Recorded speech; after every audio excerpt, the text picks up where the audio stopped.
கதிரவன் நியூஸின் மதிய நேர பிரதான செய்திகள். முதலில் தலைப்புச் செய்திகள். ஆஸ்வசம கொடுப்பனவில் 1 கோடி ரூபாய் மோசடி வெளியான அறிவிப்பு. ஆஸ்வசம கொடுப்பனவு திட்டத்தில் ஏற்படவுள்ள திடீர் மாற்றம். தீவிரமடையும் நோய் பரவல், இலங்கை மக்களுக்கு விடுக்கப்பட்டுள்ள அவசர எச்சரிக்கை. ரெட்மல் அணையில் வீடொன்றின் மீது கைக்குண்டு தாக்குதல். அதிவேக பாதை வாகனங்கள் குறித்த கட்டாய நடைமுறை வெளியான புதிய அறிவிப்பு. திரும்ப பெறப்பட்ட மண் சரிவு சிவப்பு எச்சரிக்கை. ஹேட்டன் கொழும்பு பிரதான வீதி 9 மணித்தியாலங்களுக்கு திறப்பு, சாரதிகளுக்கு விடுக்கப்பட்டுள்ள அறிவிப்பு. தொடர்ந்து பாதையில் சடலம் கண்டெடுப்பு. இன்று நள்ளிரவு முதல் நடைமுறைக்கு வரும் புதிய தடை. எல் நினோ தாக்கம், இலங்கையில் 2.5 லட்சம் பேர் பாதிக்கப்படும் அபாயம். அதிகாலையில் தீ வைக்கப்பட்ட சொகுசு பேருந்து. தொடர்பான விரிவான செய்திகள். ஆஸ்வசம நிவாரண கொடுப்பனவுகளில் 1 கோடிக்கும் அதிகமான நிதி மோசடி இடம்பெற்றதாக விசாரணைகளில் தெரிய வந்துள்ளது.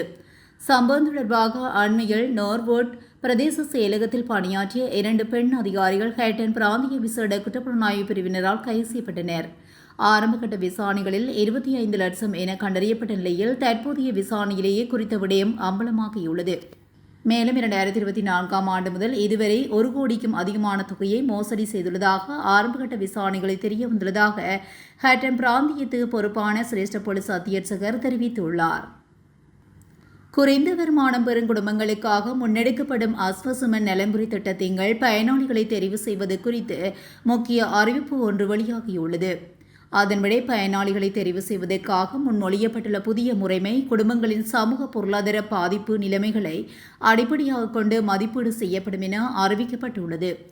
நாடாளுமன்ற வழிவகைகள் பற்றிய குழுவின் தலைவர் விஜயசிறி பஸ் நாயக்க தலைமையில் அண்மையில் நடைபெற்ற கூட்டத்திலேயே இந்த விடயம் குறித்து ஆராயப்பட்டது. குடும்பத்தின் வாழ்வாதார பாதுகாப்பு, குடும்ப உறுப்பினர்களின் எண்ணிக்கை, முதியோர்கள், மாற்றுத்திறனாளிகள், நாட்பட்ட நோயாளிகள், இருப்பிட வசதி, அடிப்படை சேவைகளுக்கான வாய்ப்புகள் மற்றும் கடன்பாடுகள் ஆகிய சமூக பொருளாதார காரணிகள் புதிய தெரிவில் கருத்தில் கொள்ளப்படவுள்ளன. தற்போதைய தெரிவு செயற்பாட்டில் உள்ள குறைபாடுகளை நிவர்த்தி செய்யும் வகையில் ஏற்கனவே உள்ள அளவுகோல்களை மறுபரிசீலனை செய்ய நாடாளுமன்ற குழு அதிகாரிகளுக்கு அறிவுறுத்தியிருந்தது. நிபுணர் குழுவால் பரிந்துரைக்கப்பட்ட இந்த புதிய முறைமையின் பயனுள்ள தன்மையை ஆராய்வதற்காக தேர்ந்தெடுக்கப்பட்ட சில மாவட்டங்களில் முன்னோடி திட்டத்தை நடத்த நலமுறை நன்மைகள் சபை தீர்மானித்துள்ளது. எனினும் இந்த புதிய சமூக பொருளாதார கட்டமைப்பு குறித்து கலந்துரையாடலை தொடர்ந்து குறிப்பிட்ட மாவட்டங்களில் முன்னோடி திட்டத்தை முன்னெடுப்பதற்கு நாடாளுமன்ற வழிவகைகள் பற்றிய குழு அனுமதி வழங்கியுள்ளமையும் குறிப்பிடத்தக்கது. நாட்டில் நிலவும் சீரற்ற வானிலை காரணமாக ஏற்பட்டுள்ள வெள்ளப்பெருக்கினால் வயிற்றுப்போக்கு மற்றும் டெங்கு காய்ச்சல் உள்ளிட்ட தொற்று நோய்கள் பரவும் அபாயம் இருப்பதாக இலங்கை பொது சுகாதார பரிசோதகர்கள் சங்கம் எச்சரித்துள்ளது. மத்திய சப்ரமுவ, மேற்கு மற்றும் தெற்கு ஆகிய 4 மாகாணங்களில் வெள்ளப்பெருக்கு ஏற்பட்ட நிலையில் இவ்வாறு எச்சரிக்கை விடுக்கப்பட்டுள்ளது. அசுத்தமான நீரில் விளையாடுவதனால் குழந்தைகளிடையே வயிற்றுப்போக்கு, டெங்கு காய்ச்சல், தொற்று, மஞ்சள் காமாலை மற்றும் தொழுநோய் ஏற்பட்ட அபாயம் இருப்பதாக சங்கத்தின் பொதுச் செயலாளர் சாமில் முத்துக்கொட எச்சரித்துள்ளார். அசுத்தமான நீரிலிருந்து டெங்கு காய்ச்சல் பரவும் அபாயம் இருப்பதனால் தடுப்பு சிகிச்சையை நாட வேண்டும் என பொதுமக்கள் அறிவுறுத்தப்பட்டுள்ளனர். இதனை கருத்தில் கொண்டு அருகிலுள்ள பொது சுகாதார பரிசோதகர் அல்லது சுகாதார மருத்துவ அதிகாரி அலுவலகத்திலிருந்து இலவச மருந்துகளை வழங்க நடவடிக்கைகள் எடுக்கப்பட்டுள்ளன. இதற்கிடையில் வயிற்றுப்போக்கு, தொற்று, மஞ்சள் காமாலை, தொழுநோய், டெங்கு உள்ளிட்ட நோய்களின் அறிகுறிகளை உணர்ந்தால் அருகிலுள்ள அரசாங்க மருத்துவமனைக்கு அல்லது அங்கீகரிக்கப்பட்ட மருத்துவரிடம் சிகிச்சை பெற்று மற்றும் மருத்துவ ஆலோசனையை பெற வேண்டும் என்று அவர் கூறியுள்ளார். ரத்மலானே ஸ்ரீ ஞானேந்திரா வீதியில் அமைந்துள்ள வீடு ஒன்று மீது கைக்குண்டு தாக்குதல் நடத்தப்பட்டுள்ளதாக போலீசார் தெரிவித்துள்ளனர். குறித்த வீட்டின் மீது 2 கைக்குண்டுகள் வீசப்பட்டதுடன் அவற்றில் ஒன்று வெடித்துள்ளதாகவும் போலீசார் தெரிவித்தனர். எனினும் இந்த வெடிப்பினால் எவருக்கும் எந்தவிதமான காயங்களும் அல்லது சேதங்களும் ஏற்படவில்லை என போலீசார் குறிப்பிட்டுள்ளனர். மேலும் சம்பவம் தொடர்பில் போலீசார் மேலதிக விசாரணைகளை மேற்கொண்டு வருகின்றனர். அதிவேக பாதைகளில் இயங்கும் வாகனங்களின் ஆசன பட்டிகளை பொருத்துவதற்கு வாகன உற்பத்தியாளர்களுக்கு வழங்கப்பட்ட சலுகை காலத்தை அரசாங்கம் 3 மாதங்களுக்கு நீடித்துள்ளது. தொழில்துறை பங்காளர்களின் கோரிக்கைகளை அடுத்து இந்த நடவடிக்கை எடுக்கப்பட்டுள்ளது. மோட்டார் வாகன சட்டத்துக்கு அமைவாக வெளியிடப்பட்ட 2011ஆம் ஆண்டின் 2ஆம் இலக்க மோட்டார் வாகனங்கள் கட்டளையுங்கள் அதிவேக பாதைகளில் பயணிக்கும் வாகனங்களில் உள்ள அனைத்து பயணிகளுக்கும் ஆசனப்பட்டி அணிவது கட்டாயமாக்கப்பட்டுள்ளது. ஆசனப்பட்டிகள் இல்லாத வாகனங்களில் அவற்றை மறுசீரமைத்து பொருத்துவதற்கு உற்பத்தியாளர்களுக்கு வழங்கப்பட்ட ஆரம்ப சலுகை காலம் கடந்த ஜூன் 19ஆம் தேதியுடன் முடிவடைந்தது. இந்த காலக்கெடுவை நீடிக்குமாறு விடுவிக்கப்பட்ட கோரிக்கைகளுக்கு கருத்து கொண்டு 2026 ஜூன் 17ஆம் தேதி இடப்பட்ட 2493 கீழ் 19ஆம் இலக்க அதிவிசேட வர்த்தமானி மூலம் அரசாங்கம் இக்கட்டளையின் திருத்தம் செய்து சலுகை காலத்தை எதிர்வரும் செப்டம்பர் 19 வரை நீடித்துள்ளது. நாடாளுமன்ற ஒப்புதலுக்காக போக்குவரத்து நெடுஞ்சாலைகள் மற்றும் நகர அபிவிருத்தி அமைச்சரால் சமர்ப்பிக்கப்பட்ட இந்த முன்மொழிவுக்கு அமைச்சரவை அனுமதி அளித்துள்ளது.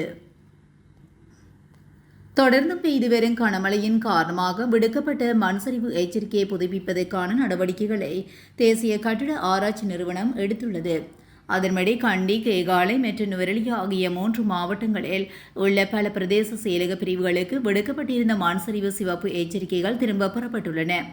இந்த மண்சரிவு எச்சரிக்கை அறிவிப்பு இன்று காலை 9 மணி முதல் நாளை காலை 9 மணி வரை செல்லுபடியாகும். கண்டி மாவட்டம், கேகாலை மாவட்டம், நுவரெலியா மாவட்டம், இரத்தினபுரி மாவட்டம் பாதிக்கப்படக்கூடிய பகுதிகளில் உள்ள மக்கள் மண்சரிவின் ஆரம்ப அறிகுறிகள் தென்பட்டால் விழிப்புடன் இருக்குமாறு அதிகாரிகளின் அறிவுறுத்தல்களை பின்பற்றுமாறும் தேசிய கட்டிட ஆராய்ச்சி நிறுவனம் மேற்குறிப்பிட்ட மாவட்டங்களுக்கு அறிவுறுத்தப்பட்டுள்ளது.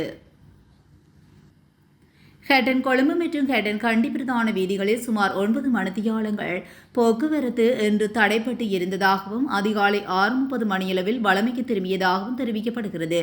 ஹட்டன் போலீஸ் பிரிவுக்குட்பட்ட குயில்வத்தை பகுதியில் நேற்று இரவு ஏற்பட்ட மண் சரிவு காரணமாக அதே இடத்தில் மீண்டும் மண் சரிந்ததனால் நேற்று இரவு 9:30 மணி முதல் 2 பிரதான வீதிகளிலும் அனைத்து வகையான வாகன போக்குவரத்து முற்றாக பாதிக்கப்பட்டது. தொடர்ச்சியாக பெய்து வந்த கனமழையினால் மலைச்சரிவிலிருந்து பெருமளவு மண்கற்கள் வீதியில் சரிந்ததனால் அவற்றை அகற்றும் பணிகளில் பெரும் சிரமம் ஏற்பட்டதாக அதிகாரிகள் தெரிவித்தனர். இந்நிலையில் வீதி அபிவிருத்தி அதிகார சபையின் இயந்திரங்கள், பணியாளர்கள் மற்றும் ஹட்டன் போலீசார் இணைந்து இரவு முழுவதும் மீட்பு மற்றும் சீரமைப்பு பணிகளில் ஈடுபட்டனர். இந்நிலையில் கடும் முயற்சியின் பின்னரே இன்று அதிகாலை 6:30 மணியளவில் வீதியில் தேங்கியிருந்த மண் அகற்றப்பட்டு ஒரு வழி போக்குவரத்துக்கு மீண்டும் வழமைக்கு திரும்பியுள்ளதாக செய்திகள் தெரிவிக்கின்றன. கம்புகா மற்றும் தாராளுவாவுக்கு இடையே உள்ள கம்புகா தொடருந்து நிலையம் அருகே தொடருந்து தண்டவாளத்தில் சடலம் ஒன்று கண்டெடுக்கப்பட்டதை அடுத்து பிரதான வழித்தடத்தில் தொடருந்து சேவைகள் தாமதமாகி வருவதாக தொடருந்து திணைக்களம் தெரிவித்துள்ளது. இந்த சம்பவம் குறித்து போலீசாருக்கு தகவல் தெரிவிக்கப்பட்டுள்ளதாகவும் அதிகாரிகள் தற்போது இதுகுறித்து விசாரணையை மேற்கொண்டு வருவதாகவும் தெரிவிக்கப்பட்டுள்ளது. சடலம் அகற்றப்பட்டு தேவையான விசாரணைகள் நிறைவடையும் வரை அந்த வழித்தடத்தில் தொடருந்து சேவைகள் தாமதத்துடன் தொடரும் என்று அதிகாரிகள் தெரிவித்துள்ளனர். 2026ஆம் ஆண்டு தரம் 5 புலமை பரிசில் பரீட்சைக்கு மாணவர்களை தயார்படுத்துதல் தொடர்பான அனைத்து நடவடிக்கைகளும் இன்று நள்ளிரவு 12 மணி முதல் தடை செய்யப்படும் என பரீட்சைகள் திணைக்களம் அறிவித்துள்ளது. அதன்படி புலமை பரிசில் பரீட்சை தொடர்பான அனைத்து பயிற்சி வகுப்புகள், பாட விரிவுரைகள், கருந்தரங்குகள் மற்றும் பயில்வரங்கள் இன்று நள்ளிரவுக்குள் முடிக்கப்பட வேண்டும் என்று அறிவிக்கப்பட்டுள்ளது. புலமை பரிசில் பரீட்சை முடியும் வரை இந்த தடை நடைமுறையில் இருக்கும் என்றும் தெரிவிக்கப்பட்டுள்ளது. இந்த காலகட்டத்தில் புலமை பரிசில் பரீட்சை தொடர்பான கேள்விகளை கொண்ட வினாத்தாள்களை அச்சிடுவது, விநியோகிப்பது அல்லது விளம்பரப்படுத்துவது தடை செய்யப்பட்டுள்ளது. பதாகைகள், தொண்டு பிரசுரங்கள், அத்துடன் மின்னணு மற்றும் அச்சுக்கூடங்கள் மூலம் விளம்பரங்களை செய்வது அல்லது அத்தகைய பொருட்களை வைத்திருப்பதும் கடுமையாக தடை செய்யப்பட்டுள்ளது. 2026ஆம் ஆண்டு 5ஆம் வகுப்பு புலமை பரிசில் பரீட்சை நாடு முழுவதும் உள்ள 2723 பரீட்சை மையங்களில் ஆகஸ்ட் 9 அன்று நடைபெறவுள்ளமையும் குறிப்பிடத்தக்கது. இதுக்கு இடையில் மோசமான வானிலை நிலவுவதை கருத்தில் கொண்டு 5ஆம் வகுப்பு புலமை பரிசில் பரீட்சை மற்றும் இதர பரீட்சை தொடர்பான சிறப்பு கலந்துரையாடல் இன்று நடைபெறவுள்ளமையும் குறிப்பிடத்தக்கது. எல்னினோ காலநிலை தாக்கத்துடன் வலுப்பெற்று வரும் தென்மேற்கு பருவமழை காரணமாக இலங்கையில் சுமார் 2,50,000 பேர் கடுமையாக பாதிப்புக்குள்ளாகும் அபாயம் இருப்பதாக அரசாங்கத்தின் மதிப்பீடுகளை மேற்கோள் காட்டி இலங்கை செஞ்சிலுவை சங்கம் வெளியிட்டுள்ள புதிய அறிக்கையில் தெரிவிக்கப்பட்டுள்ளது. அதேவேளை இந்த பருவமழை நிலைமையினால் குறைந்தபட்சம் 1,50,000 பேர் நேரடியாக பாதிக்கப்படும் அபாயம் காணப்படுவதாகவும் அந்த அறிக்கையில் குறிப்பிடப்பட்டுள்ளது. எனினும் உருவாகி வரும் இந்த அனர்த்த நிலைமையை எதிர்கொள்வதற்காக இலங்கை அரசு அல்லது வேறு எந்த தரப்போ இதுவரை சர்வதேச உதவியை கோரவில்லை என்றும் செஞ்சிலுவை சங்கம் தெரிவித்துள்ளது.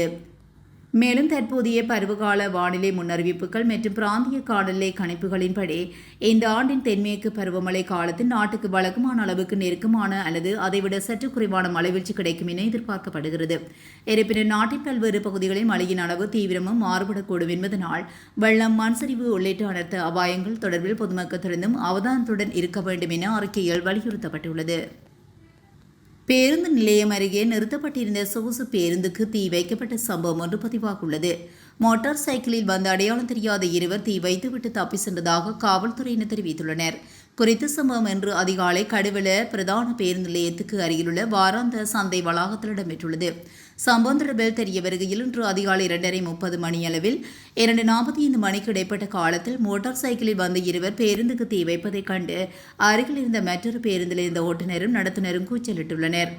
மேலும் இதன்போது அவர்கள் அங்கிருந்து தப்பி சென்றுள்ளதாகவும், தீ வைக்கப்பட்ட பேருந்துக்குள் ஓட்டுநரும் நடத்துனரும் உறங்கிக் கொண்டிருந்த நிலையில் மற்றிய பேருந்திலிருந்து சகாக்களின் கூச்சலை கேட்டு அவர்கள் பேருந்திலிருந்து வெளியே குதித்து உயிர் தப்பியுள்ளனர்.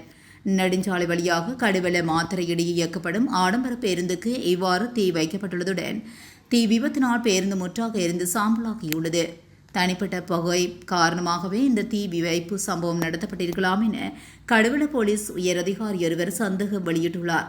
சம்பவம் தொடர்பில் கடுவல காவல்துறையினர் மேலதிக விசாரணைகளை மேற்கொண்டு வருகின்றனர். இத்துடன் கதிரவன் நியூஸின் மதிய நேர பிரதான செய்திகள் நிறைவடைகின்றன. தொடர்ந்தும் செய்திகளோடு இணைந்திருக்க கதிரவன் நியூஸுடன் இணைந்திருங்கள். நன்றி, வணக்கம்.